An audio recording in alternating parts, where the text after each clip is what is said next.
সম্মানিত দেশবাসী, ভাইয়েরা, সচেতন মুসলিম সমাজ, আমরা জানি যে ইসরায়েলকে আজকে যারা সহযোগিতা করছে, শেল্টার দিচ্ছে, সেটা হলো আমেরিকান সাম্রাজ্যবাদ। তারা নিজেদেরকে মানবাধিকারের ধ্বজাধারী বলে।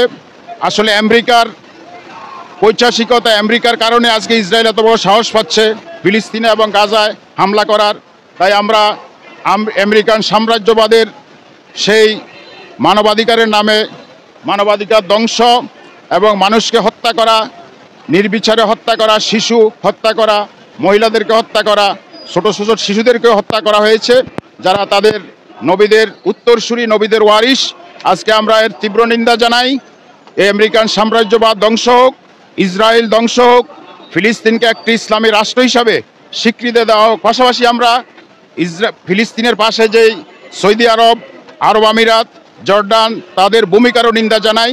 আসুন আমরা সারা বিশ্বের মুসলমানরা ঐক্যবদ্ধভাবে ইসরায়েলের এই ফ্যাসিস্ট, ইসরায়েলের যেই পৈশাচিকতা, নরহত্যা, এর বিরুদ্ধে আমরা প্রতিরোধ গড়ে তুলি। আল্লাহ আমাদেরকে ঐক্যবদ্ধভাবে ফ্যাসিস্টদের মোকাবেলা করার তৌফিক দিন।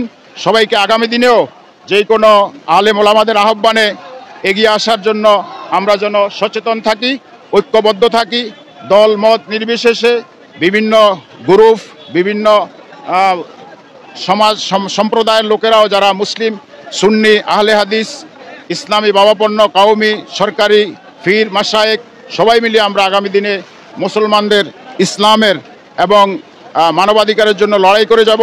আল্লাহ আমাদেরকে তৌফিক দিন। আমিন।